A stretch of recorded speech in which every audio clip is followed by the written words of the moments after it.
Coulter, I was in Bozeman for the Bobcat game a couple of weeks ago, and while I was there, I went over to the corner of Jackrabbit and Baxter and headed into the brand-new Cathedral of Guns, Selway Armory. It was absolutely phenomenal. Their new store in Bozeman is everything you want and more, including a Sig Sauer store right in the Selway Armory store. Got some confusion from a couple people that listen to this podcast. They said, what is Sig Sauer? And they spelled it like cigarette. But no, we're talking Sig Sauer, like Sigsaeur. Some of the best handguns you'll find anywhere. They're experts when it comes to Sig Sauers, as well as all other handguns, as well as all other firearms. Locations of both Missoula and Bozeman. But get your butt to that new Bozeman store. It's a beautiful store, unbelievable inventory, and those guys are experts. They'll help you find whatever it is you need. Hunting season, recreation, we all have people on our Christmas list, or maybe it's you yourself. Yes, I must say, once in a while it's nice to get your own self a present.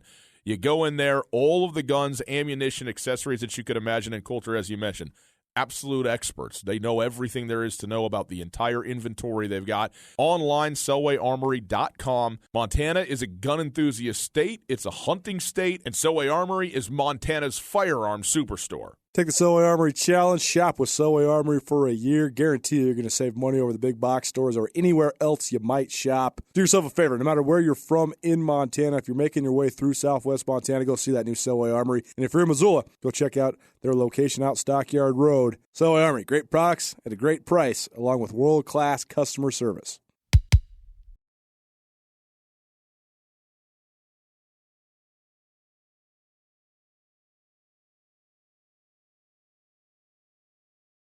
Okay, well, I appreciate you guys pushing things back a day. Nobody wanted to be listening to 7,000 screaming youngsters while we were trying to get this done, so it was an interesting day at work. But got some stuff done in the afternoon, pushed things back a little bit. Obviously, we're appreciative of the day off because of the sacrifices of so many, and I want to recognize our veterans. I come from a military family and just have so much respect for the sacrifices that those individuals have made, and very appreciative that I get to do this.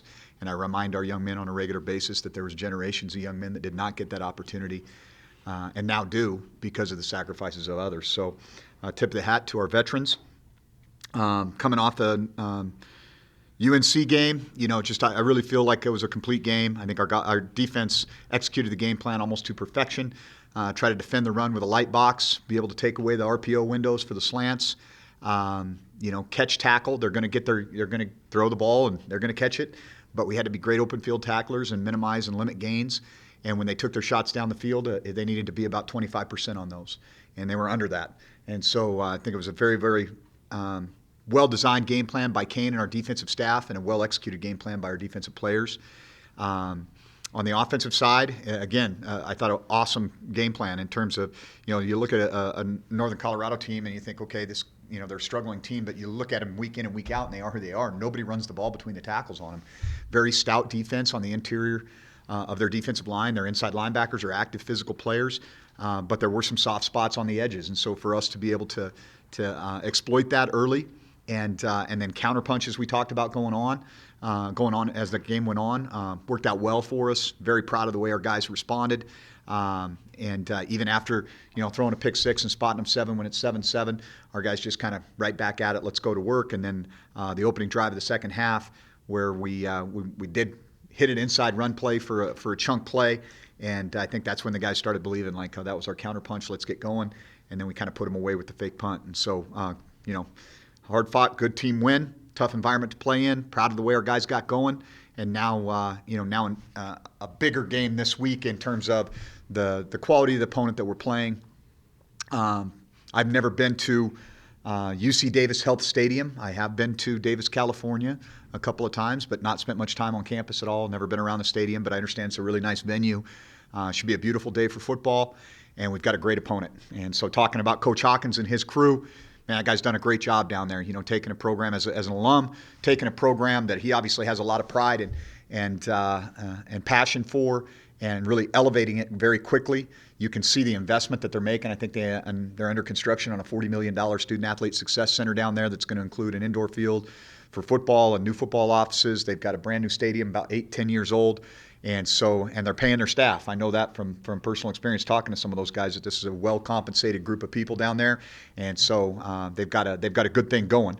But it starts primarily on offense with number 15. I mean, returning All-American and deservedly slow. So, I mean, this kid's fun to watch. We didn't play UC Davis last year, but I got a chance to watch him on film a bunch. And he's a very accurate passer. He can throw from a variety of arm slots, a variety of platforms, meaning he doesn't have to have his feet necessarily set underneath him all the time to be able to throw accurately, and that makes him dangerous. He's an adequate runner. He runs more to throw, but he can hurt you with his feet in scramble situations, and he's got a handful of targets. Starting with number 9, who's their leading receiver. Then it goes to number 80, who I see as kind of an emerging star for them in their offense. Really good guy in the screen game for him. His number 2, who's kind of a complimentary receiver, and then 87, their security blanket, a big target at tight end. And then you throw in the fact that they've got the league's leading rusher in number 34. And so this is a complete offense that is going to be an extreme challenge for us. I think there's no easy weeks in this league, and this is going to be one of those, man. We're going to have to eliminate some of the explosive run plays that they've been able to get, and they always have a couple tricks up their sleeve, and we have to be prepared for that. So very explosive, very talented offense that we're facing. I feel like the Meyer kid's one of the best I've seen in the country at any level. He's a really, really good player. Defensively, it starts up front for them. I really like and think the interior of their defensive line is one of the strengths of their team. Active, big bodies. I mean, they have a nose that's listed as 329 pounds. And, so they've got some guys in there that are hard to move on the interior of their defensive line, and they complement that with some excellent players on the perimeter. I think they've got some of the better pass rushers. I'd say probably Sac State, and these guys have the best pass rush group that I've seen on tape, and that says a lot. Number 53, their Sam linebacker, moves around a little bit. I think he was the conference defensive player of the week. I love the way this kid plays, man. Plays with juice, energy, plays hard, physical kid, and he runs well. Number 8, their Buck, and they've been moving a lot of guys. Young guys are starting to emerge for them as the season's gone on, and so I really like the talent that they have in their front 7. Number 21 is a dangerous corner, kind of a ball hawk, creates a lot of turnovers, and a guy that you need to be aware of when you're throwing the football. And so with all that being said, then you throw in the special teams. Their field goal kicker's 80% on the year. Very talented guy. They've got a kickoff returner that took one back against Weber State, which is an excellent special teams group a few weeks back. And then number 1, one of their safeties is a very aggressive punt returner. So I think this is a complete team. They've had a little bit of an up and down season when you look at the record, but they played a tough schedule, man. I mean, they opened up with an FBS opponent and then went and played North Dakota State and gave them all they wanted. Really gave Cal all they wanted to in the opener.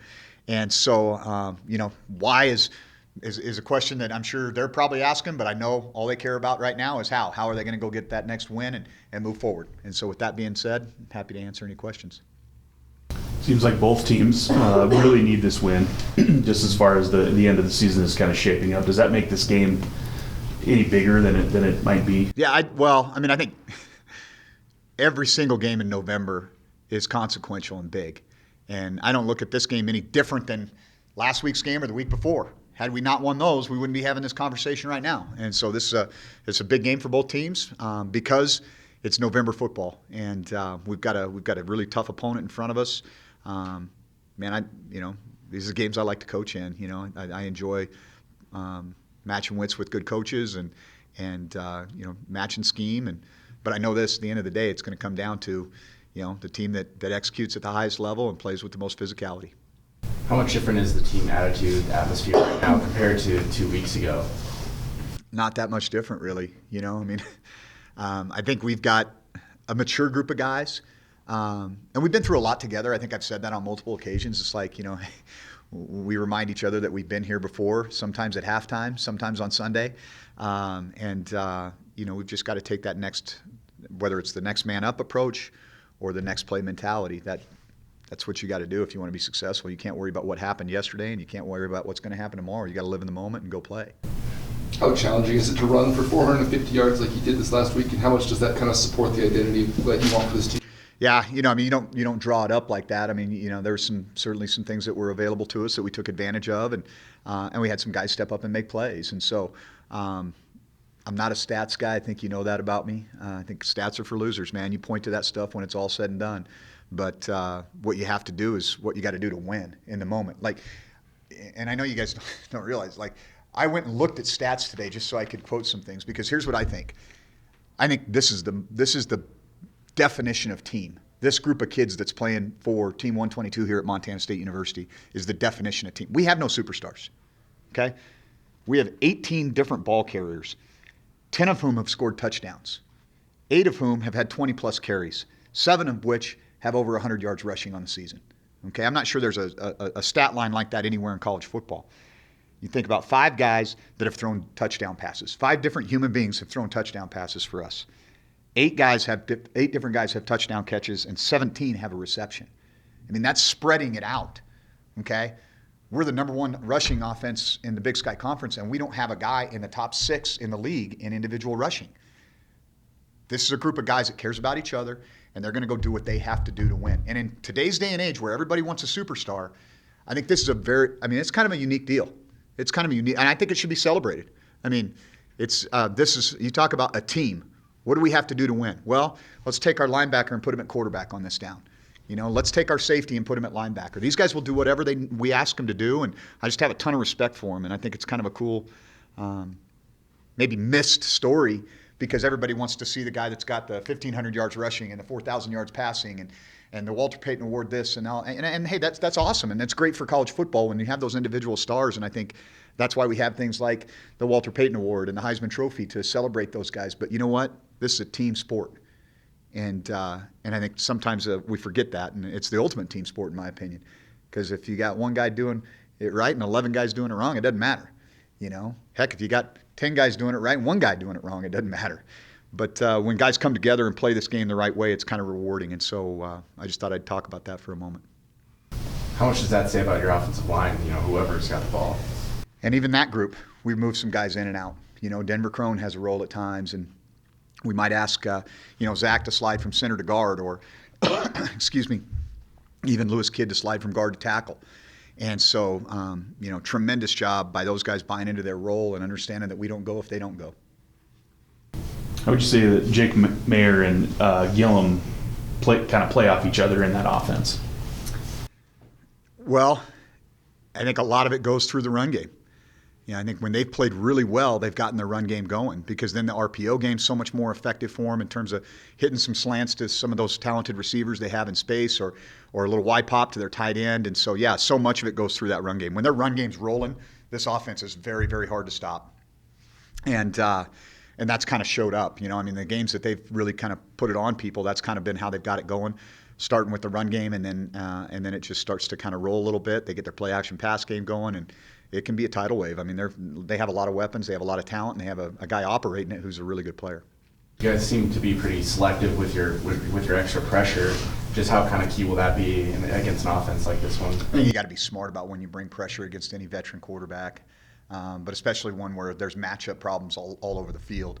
You could have a safety on a 6'5" tight end. That's not necessarily a good matchup, or some of those talented receivers. They've got a lot of ways to get you in trouble. One of the things that they do that is kind of unique and I think smart is they'll play with 2 tight ends, and they'll use a lot of tempo with 2 tight ends. And so when you play with 2 tight ends, generally that means the defense is going to be in their base personnel. And so they'll catch you in base personnel, and they'll open up and run 10 personnel sets, kind of open sets with those tight ends, and that puts a lot of pressure on the defense, because we've got to be smart about when we sub, how we sub, and who we play through downs with, because they'll catch in a favorable matchup group and they'll just kind of roll with it. You haven't seen Gilliam in person. How would you describe his running style? Do you have any comparison? Yeah, not so much as a comparison. Just the things that stand out. He's a complete back. He's very good for them, catching the ball out of the backfield in the screen game. As a check down guy, Jake finds him a lot in that regard. Breaks a lot of tackles.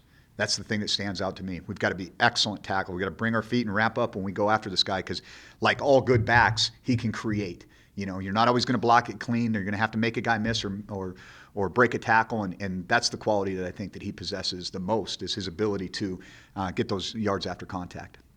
What has Tyrone Marshall done to move into a more prominent role? He's been available. That's I think that he's a guy that flashed early in fall camp and made some catches and did some stuff with the ball in his hand, and he's a very confident young man, and he's got a nice skill set for us. But then he kind of had an injury, backed off a little bit on him, didn't get as much playing time. Some other guys emerge, And then as the season goes on, there's an injury here, there's an injury there, and you get your opportunity, and he took full advantage of it. I mean, the first couple times he touched the ball, you're like, yeah, we probably need to make sure this guy touches the ball a little bit more. And so, I think that's the main reason is that when opportunity knocked, he answered the door. Coming off of 2 dominant performances and facing a team that's so much better, so much better than their record, is it difficult to get the team up to where they need to be as far as motivation goes? I think you got to look at the film. I mean, I think these guys, they know who Jake Meyer is. They know who Gilliam. I mean, they know who these guys are because they were the superstars of the league a year ago, and then you just turn the tape on and you go, oh, look what they're doing against North Dakota State. Look what they're doing against the University of California.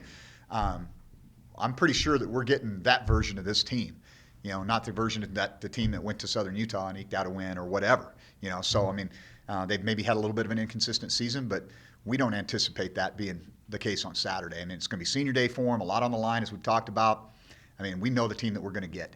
And we'll have, they have our attention already. Let me just say that. We're not overlooking anything. I mean, all eyes are on UC Davis right now. What have you liked about Bobby and what he brings to coaching the linebackers? He's a good teacher. I mean, I think that's one of the things that stood out to me. He's a good communicator. I always thought, you think you're hiring this former All-American linebacker, and I actually had been around his brother a little bit more than I'd been around him. His brother's a little more high-strung, and Bobby's kind of got a calm demeanor. And at first I was like, can you give me a little more juice here, man? And but everybody's got to be who they are, and I think that's one of the things I really respect about Bobby is he kind of knows who he is. He knows what works for him. He's developed a really good rapport with the young men in the room. I think they understand how he breaks things down and teaches things, and I think that our linebacker play has really elevated under his tutelage this year. I think he's also got the title of assistant head coach. What goes into that for him? Just if I have a heart attack, he takes over. Okay. So, which there's always that possibility. Knock on wood. You spoke a little bit about Nick Eaton, 53. How impressive is his play been being a freshman? What does it take to get on the field and produce like that? Yeah, I think redshirt freshman, right? Yeah. So he's been in the program, understands what's going on. But, man, I don't know how they kept him off the field as a true freshman watching him play. I mean, unless he just, added another 15, 20 pounds or something. I imagine he was probably a little slight out of high school. That's probably why he got overlooked. But the motor that the kid plays with is very impressive. And he's kind of a polished passer. A lot of guys, he's a 2-to-1 guy on his long arm. There's some nuances that he has to his game as a pass rusher that belie his youth, so to speak. And so I think that's been something I was really impressed with. But at the end of the day, defensive football is about passion and effort. And there's no doubt that he has that. And he has a bundle of that, man. And I just like the way the kid plays. Do you have any crossover with Coach Hawkins? We know each other. Yeah, we know each other. Probably the biggest connection on the staff right now is a young man by the name of Brandon Hupert, who was my GA when I was at the University of Washington. So he worked with me on special teams and with the D-line for 2 years, and he's the defensive line coach at Davis. And there's a lot of similarities between what they do on defense and what we do on defense. Even technique-wise, you can see it. There's some line games that, I'll ask him, hey, man, did you go switch flush last week against Portland State? I'll rib him a little bit before the game. But he's a great kid. And, Coach Hawk's a guy that's, been around football a long time at a lot of different levels, was very successful Division III coach at Willamette, and then obviously his success at Boise State, and then went on to the University of Colorado, CFL, USA football. He's passionate about the game. And he's an alum, man. I mean, he's back home. And like I said, they've made an investment in football there, and it's showing. The combination of Bryce, Amandre, and Troy, just kind of how has that affected the rest of the defense, just in terms of different things you guys can do? It kind of comes back to my statement earlier about us being a team. And I think that, you mentioned Bryce, Amandre, and Troy, and those guys have the ability to get after the quarterback and do a variety of things. But I think you also have to throw into the mix guys like JoJo Henderson, who's doing a great job in his role. And Josh Hill, I think, has changed our defense a bunch. And then Callahan O'Reilly, the improvement that he's made. And so, it doesn't happen if you don't have Chase Benson doing his job on the interior. And Derek Marks is a guy that really owns his role and is a quiet, solid leader, one of the best guys in our program. And so I hesitate to really lock into one guy or another. I think the reason that we're playing well is because we're playing together. But having said that, how much has Troy's performance elevated, would you say, in the last 3-4 games? I think it's been a while. I mean, I think Bill always has the He's like, over the last 5 games, this is kind of who this guy's been. And I think some of it is him just getting more comfortable within the scheme, but I also think playing with those other guys around him and knowing how Braden Conkle is going to respond in certain situations. I mean, those two guys had some really good disguise stuff for us on Saturday that I think helped us, and we're going to need to continue to build on that. So his comfort level as a defensive player, because he's played more downs, and then his explosiveness and his ability. Like there's a moment in the game last week where they had number 10, their deep threat, and he was matched up basically in a man situation on Troy, and immediately Nip, being a veteran guy, he says, oh, they got a linebacker on our speed receiver, we're going to take that. Well, it's a little different matchup, and I think that's one of the things that really changes the game for us, when you can say, hey, our Sam linebacker can take anybody you got man to man. That's a hard, I mean, I'd take that matchup too. If I saw the Sam linebacker on my speed receiver, I'm going to throw the ball there too, but he's stride for stride with the guy.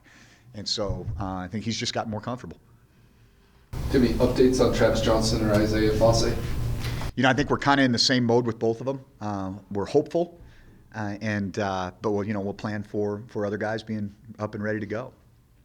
Willie Patterson, will he be available for the rest of the season? Yeah, yes. Yes, he will. Yeah, so it's good to have his energy back. But yeah, he'll be back. Kind of talk about the shifting offensive line guys around. With Mitch, I mean, just kind of how dependable, because I think he's up to like 45 consecutive starts now. Yeah, he'll tell you exactly how many. He's very proud of that, and he should be. I mean, for a guy playing on the offensive line to have that many consecutive starts is very impressive, and his durability combined with his ability and his toughness make him a very unique player. You guys talk at all at this time of year about, if we win one more game, we're probably in the conversation for the tournament, or do you... Behind closed doors, I mean, I think that's, you don't have to be a genius to figure that out. But this is all chips on the table this week. This is it, man. This is everything to us right now. We know this is a huge game for us, for our program, for any other stuff you want to talk about down the road is completely meaningless to me, because it's all about playing University of Cal Davis at UC Davis Health Stadium at 4 o'clock on Saturday at 75 degrees and sunny. And, I'd much rather have them come up here. I guarantee you it'd be a little different environment up here. But, we got to go down there and play in a tough environment against a really, really good football team. And it should be a good college football game. Good? Thanks, guys. Selway Armory, Montana's firearms superstore, is now open for business and hiring all positions. If you want an exciting job with great compensation and one where you can become an expert in the field, put your application in now at Selway Armory. You can apply in person at their new location at the corner of Jackrabbit and Baxter, or send in your application via email to employment@selwayarmory.com. That's employment@selwayarmory.com. Turn your passion into a profession with Selway Armory, Montana's firearms superstore.